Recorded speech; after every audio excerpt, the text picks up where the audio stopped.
خالی کشتی، غصے پر قابو پانے کی کہانی۔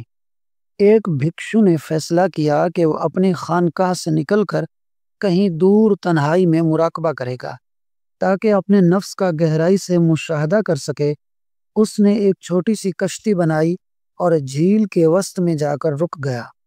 پرسکون پانیوں کے درمیان اس نے آنکھیں بند کر لیں اور مکمل یکسوئی کے ساتھ گیان میں مشغول ہو گیا۔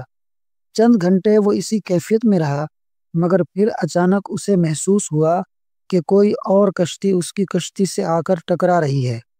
آنکھیں بند ہونے کے باوجود اس کے دل میں غصے کی ایک لہر اٹھنے لگی۔ وہ سوچنے لگا کہ آخر کون شخص اتنا لاپرواہ ہے کہ میری کشتی سے آ کر ٹکرا رہا ہے۔ وہ فوراً آنکھیں کھول کر ڈانٹنے ہی والا تھا کہ ایک حیران کن منظر نے اسے روک دیا۔ سامنے ایک خالی کشتی تھی جس میں کوئی ملاح موجود نہیں تھا۔ یہ کشتی دراصل کنارے سے آزاد ہو کر پانی کے بہاؤ کے ساتھ بہتی ہوئی آئی تھی۔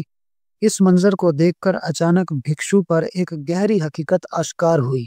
غصہ کسی اور کی وجہ سے نہیں آتا، یہ تو میرے اپنے نفس کے اندر موجود ہے۔ بس کسی خارجی چیز سے ٹکرانے کی دیر ہوتی ہے اور یہ فوراً باہر آ جاتا ہے۔ یہ نکتہ اس کے ذہن میں ایسا بیٹھا کہ وہ فوراً اپنی خانقاہ واپس لوٹ آیا۔ اس دن کے بعد جب کبھی وہ کسی ایسے شخص سے ملا جس کی بات یا حرکت پر غصہ آ سکتا تھا تو وہ خود سے کہتا، یہ شخص محض ایک خالی کشتی ہے، میرا غصہ میرے اندر ہے۔ یوں اس نے اپنی باقی زندگی صبر، برداشت اور سکون کے ساتھ گزار دی۔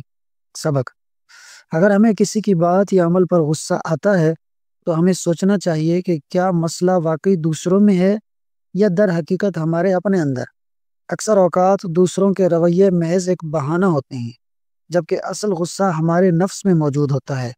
اگر ہم یہ سیکھ لیں کہ غصہ باہر سے نہیں بلکہ اندر سے پیدا ہوتا ہے تو ہم بہت سی مشکلات سے بچ سکتے ہیں اور ایک پرسکون زندگی گزار سکتے ہیں۔